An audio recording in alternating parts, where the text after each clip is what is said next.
Alright, bonjour à tous, Battosay here. Welcome to episode 16 of my Let's Play, and today is gonna be all about the pottery. So, as you can see, I've already almost finished one of the design.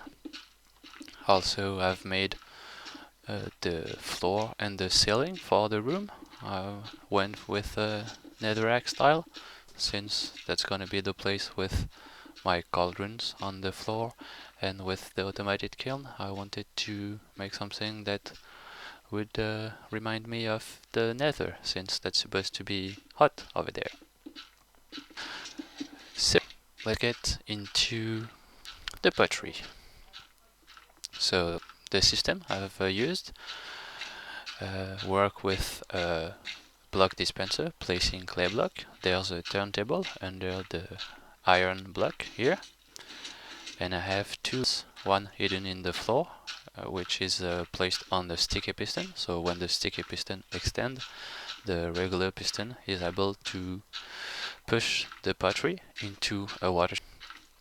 In this water stream I have a hopper, and if I use a ladder as filter, I'm gonna keep all of the unfired pottery above, and the clay balls will fall under.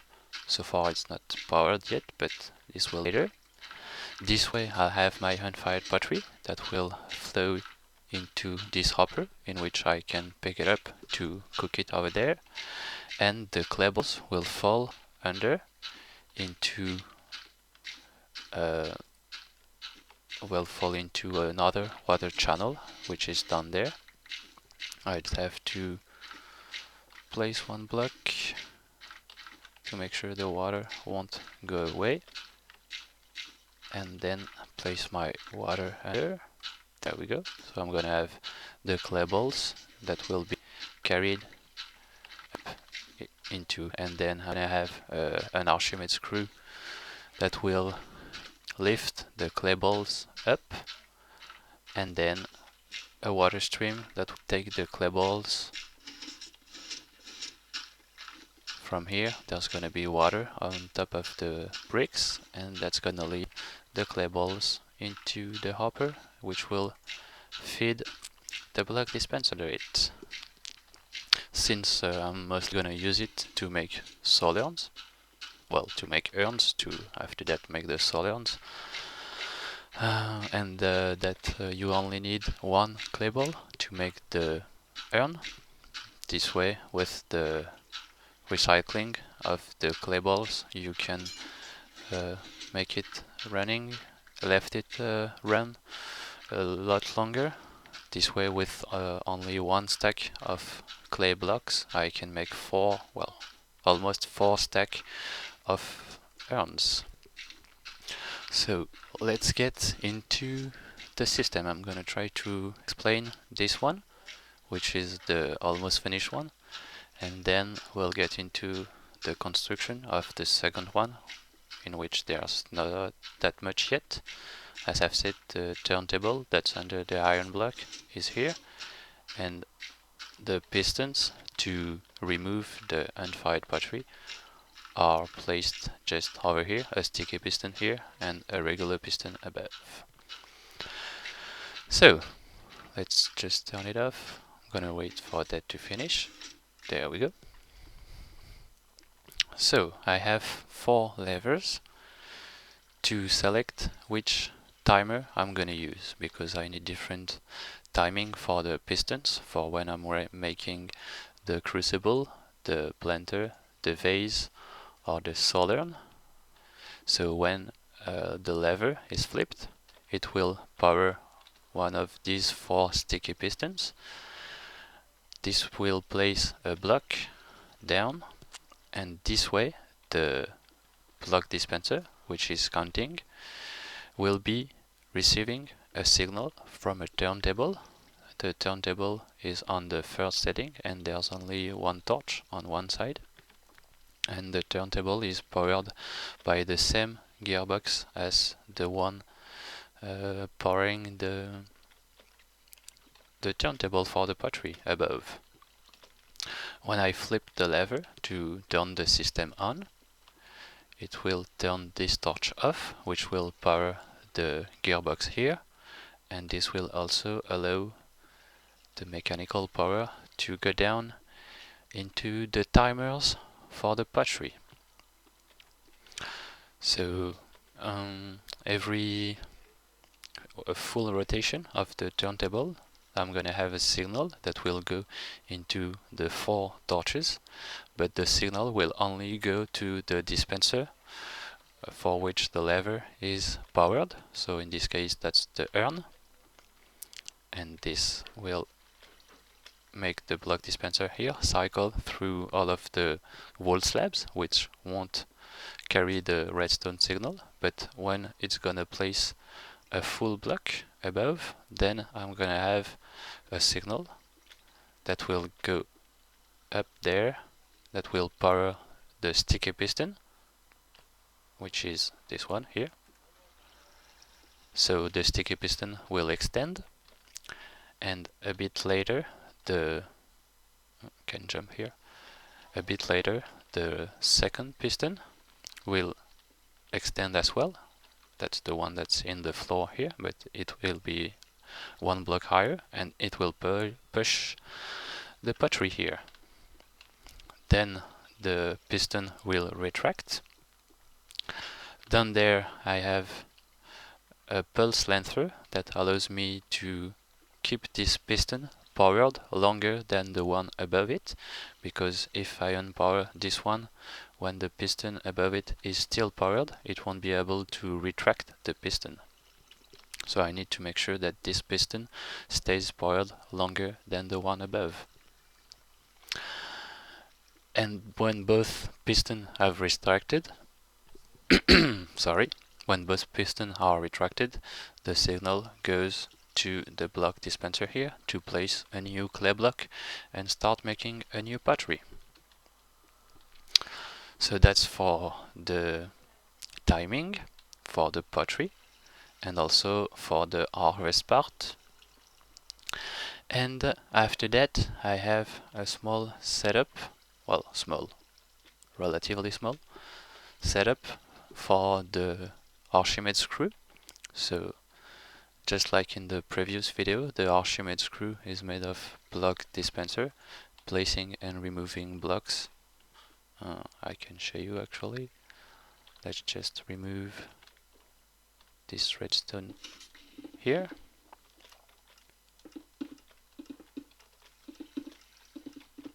So the items will be lifted by the blocks. I'm gonna have blocks over here to prevent the items from going on the side. I only want them to go up, and then there's gonna be water to get the clay balls back. But I didn't want it to leave the Archimedes screw up and running all the time, because again, and as always, I have a crappy computer.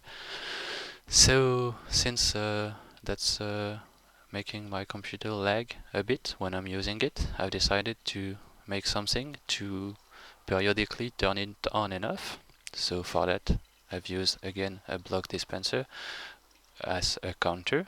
So the block dispenser will count how many pulses are sent by either of these timer for the pottery. So whenever a new pottery is made, whatever kind of pottery it is, it will send a signal to the counter for the screwdriver, the Archimedes screw. And every 14 pottery made, this will place a full block, so that's gonna send a pulse to a flip-flop. That's the part with both piston here.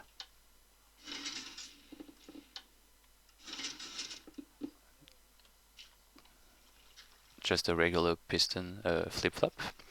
And when the flip-flop is unpowered, the signal for the Archimedes screw is unpowered, so the gearbox is not receiving mechanical power, so the turntable here is not receiving mechanical power.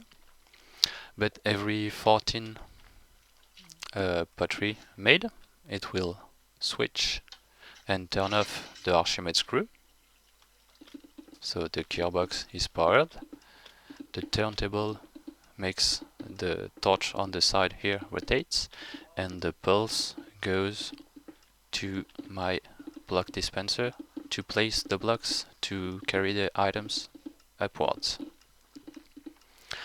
After a 15th pottery has been made, nothing happened because it placed another non-conductive block, and the one after that is going to place again a full block, so it will send another pulse to the flip-flop, which will turn off the Archimedes screw. This way, the I'm gonna keep saying the Archimedes screw all over again. And yeah, I know you don't say Archimede in English, you say that in French, but that's too weird to me to say it in English. I've always heard and said Archimede, so yeah, deal with it, guys. Sorry. So I forgot my thought.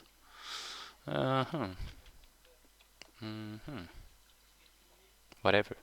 Oh yeah, so this way the Archimedes screw gets activated every 14 pottery and stays powered for 2 more pottery. Time to get the clay balls all the way back up into the dispenser, and after that stays unpowered and will stay unpowered for 14 more pottery, whatever kind of pottery this is. And I've decided to let it run for the time it would take to make 2 pottery, because when I'm making crucibles it's very fast, and with only like 5 seconds in the Archimedes screw, the clay balls won't always get all the way up, so I've decided to let it run a bit longer. And also I had to do something a bit different for the Archimedes screw here compared to the one over there, because I need to make sure that the block dispenser, which is here in front of the water, will always remain unpowered when the Archimedes screw isn't running, because if this block dispenser gets powered when the Archimedes screw isn't running, then the clay balls won't be able to be lifted in the Archimedes screw. So to do that, I had to place a sticky piston just there and connect it to the signal of the flip-flop for the gearbox. So whenever the turntable is unpowered, whenever the gearbox is powered, so the turntable is unpowered, the sticky piston has to be unpowered as well.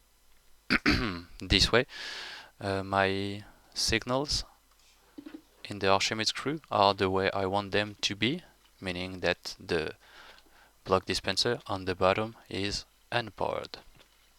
So to do that, I simply made sure that this torch will remain unpowered no matter how the torch on the turntable end up, because if the turntable ends up when the cycle is finished like that, if I don't make sure that this torch gets unpowered, I have some trouble with that. It's like I did something stupid here.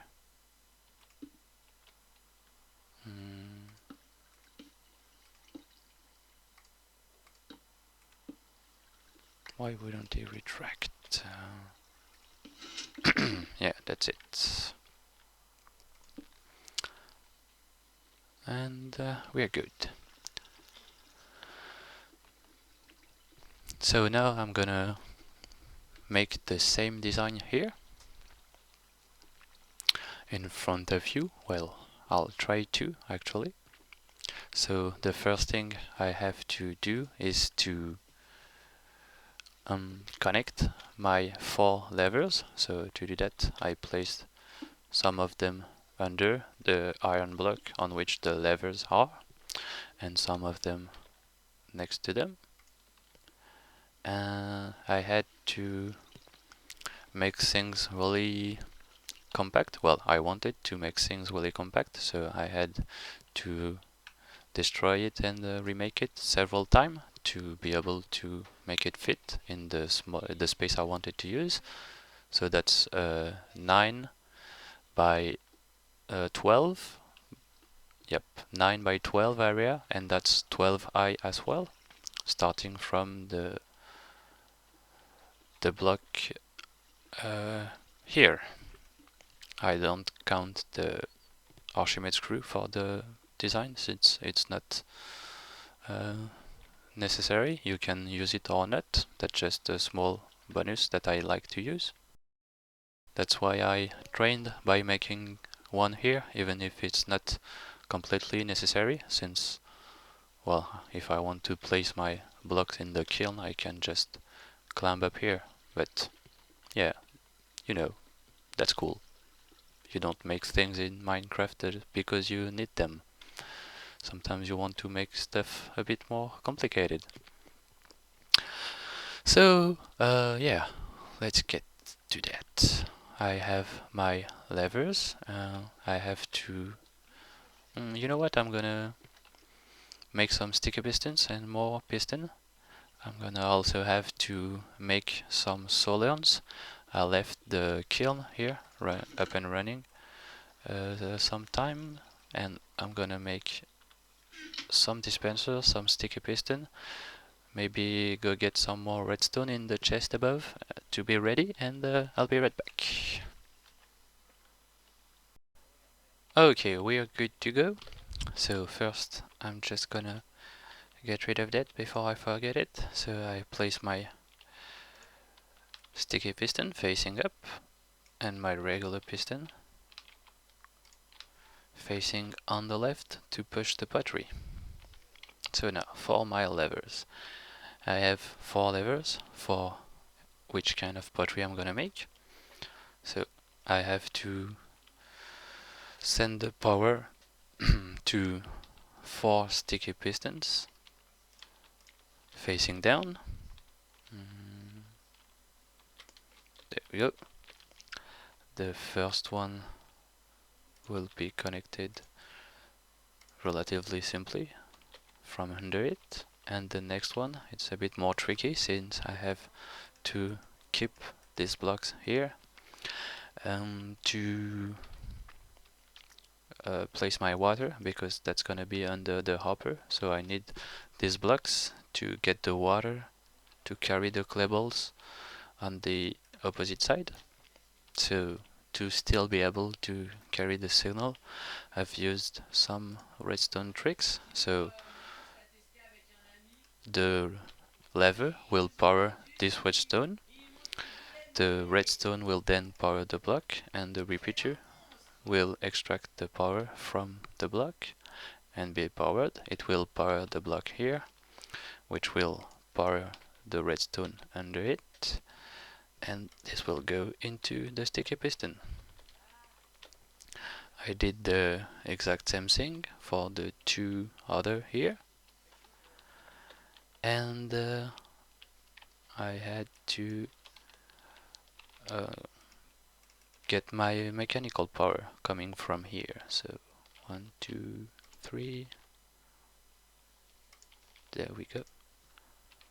And I'll simply have to place some gearbox from over there to carry the mechanical power to here, because as in all of my contraptions, I'm simply gonna use the water wheel that's above, and I've took the mechanical power and got it from here to use a single water wheel in my world. So now that my pistons are powered, I have to go down if I can without destroying everything. That's the problem when you're trying to make things compact, you always end up destroying stuff to be able to move. So Yep. No. Okay. Let's just dig some space here then.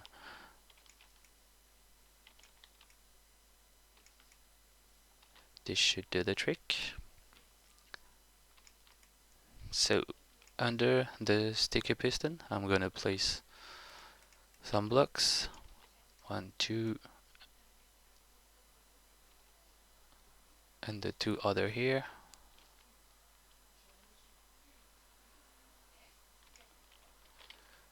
There and there. Maybe some light for you guys. I have a bright monitor, so I can see even without torches, but the video somehow always end up being darker on YouTube. Then, no, a bit lower. Oopsie. Damn, that's gonna make things a bit more complicated. This room is weird. Oh, that's part of the mineshaft. Sometimes there's this room with dirt floor. Looks like this one even is not even finished. Anyway, let's fill it up with some stone. I don't care much about stone, since now that I can make crucibles, I've made a ton of smooth stone out of my cobblestone. So, my torches are here, and when I'll power either of these 4 levers here,